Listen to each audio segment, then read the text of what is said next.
For many years, El Salvador was run not by politicians, but by gangs like MS-13 and Barrio 18. These criminal organizations became the real power in the country, shaping daily life in ways that most outsiders could hardly imagine. Whole neighborhoods were under their control. They decided who came in, who left, who lived, and who died. Streets were often blocked off, and residents had to obey strict rules set by the gangs or face brutal consequences. Being forced to pay money, violence, and fear were part of daily life. People lived with the constant threat of extortion, kidnapping, and sudden attacks. Even the simple act of walking home after dark could be dangerous. Bus drivers, store owners, and families paid rent just to stay alive. This so-called rent was really protection money, demanded by gangs in exchange for not harming them or their loved ones. Graffiti showed where each gang's area was, and kids were pulled into crime at a young age. Many children grew up knowing nothing but gang rule, and some were forced to join or help the gangs just to survive. The number of killings went way up, making El Salvador the murder capital of the world. Every day brought news of more violence, and families mourned loved ones lost to senseless crime. People lived in constant fear, couldn't trust the police, and many left the country to find safety. For thousands, fleeing was the only hope for a better future, even if it meant leaving everything behind. Past governments tried talking to the gangs and cracking down on them, but the gangs just got stronger, even running their operations from prison. Corruption and weak institutions made it nearly impossible to stop the violence. For most people in El Salvador, hoping for a normal life seemed impossible. Families struggled to protect their children and keep hope alive, even as the world around them fell apart. The government had failed, leaving citizens at the mercy of cruel criminals. Trust in public institutions collapsed, and people felt abandoned by those meant to protect them. The dream of peace felt incredibly far away, but for many Salvadorans, it was a dream they refused to give up on, no matter how dark things became. Everything changed when Nayib Bukele became president in 2019, promising to stop the violence. After a terrible weekend in March 2022, when gangs killed 87 people in just 3 days, Bukele declared war. He said this fight was about saving the country's spirit, vowing to completely get rid of the gangs. Using social media, he talked directly to people, getting their support for really tough actions. Bukele asked for and got special emergency powers from the lawmakers, saying that normal rules had to be put aside. This is when the state of exception started, a big change from the past. The war on gangs had begun, and El Salvador would never be the same. The country got ready for a new time. The state of exception stopped important rights from the country's laws, giving police and the military a lot of power. People could be arrested without a warrant, held for weeks without seeing a judge, and not allowed to have a lawyer. Privacy disappeared.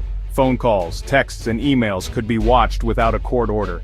The idea that you are innocent until proven guilty was flipped. Those accused had to prove they were innocent.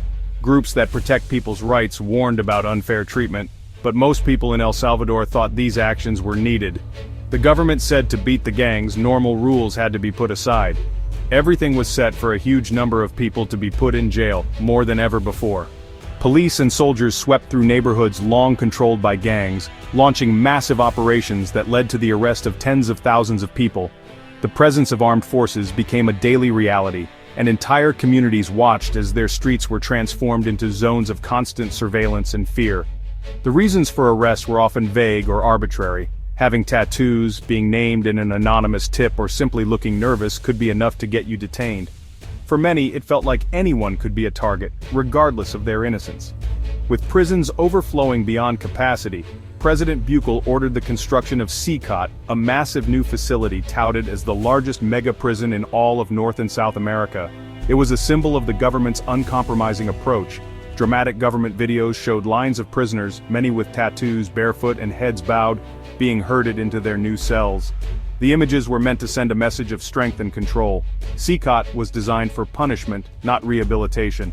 Prisoners were kept in isolation, cut off from families and the outside world, with little hope for change or redemption. The crackdown did weaken the gang's grip on society, but it also swept up countless innocent people, those in the wrong place at the wrong time, or simply misunderstood. Families were left to navigate a system with almost no fair legal process. Many waited for news outside prison gates, clinging to hope as fear and uncertainty took over their lives. The government's message was clear: there would be no mercy for gangs. But in the rush to restore order, fairness and justice for the accused were often ignored or forgotten. The cost of safety was steep, and not everyone paid it willingly. For many, the new reality meant living in fear, caught between the threat of gangs and the power of the state. The government's sweeping crackdown led to a dramatic drop in crime. The number of killings in El Salvador plummeted to levels not seen in decades. For years, the country was known as one of the most dangerous places in the world, but now, the streets tell a different story. Streets once ruled by gangs are now full of children playing, laughter echoing where fear once lingered. Neighbors gather outside their homes, chatting and reconnecting, rediscovering a sense of trust and belonging that had been lost for years. Businesses operate without being forced to pay protection money, and people move around freely for the first time in years. Shop owners open their doors with confidence, and markets buzz with activity as customers return. Public places, once empty and silent, are lively again. Parks and plazas fill with families, music, and celebration. A feeling of community is coming back, as people reclaim spaces that had long been abandoned to violence. For many, this peace feels like a miracle, a release after decades of fear and uncertainty. Tears of relief and joy are common as families reunite and friends embrace, grateful for a new sense of normalcy. The government now promotes El Salvador as a safe place for tourists, and for businesses to invest. Billboards and ads highlight the country's transformation, hoping to attract visitors and investors from around the world. Most people in El Salvador accept the tough actions as the price for a normal life. Many support the government's approach, believing it was necessary to restore order and give families hope for the future. The change is very personal. Families get back together, people stay out after dark, and the heavy feeling that once hung over daily life finally lifts. Everyday routines like evening walks or meeting friends at a cafe are possible again. Critics question the government's methods, raising concerns about human rights and long-term consequences, but the results are clear for now. Safety has returned to the streets. For now, the promise of safety has been delivered, and Salvadorans are waking up to a new dawn, one filled with hope, possibility, and a cautious optimism for the future. Human rights groups criticize Bukele's crackdown, pointing to many unfair arrests and abuses. Innocent people have disappeared into the system, leaving families in painful uncertainty. Prisons are too crowded, with reports of torture, deaths, and terrible conditions.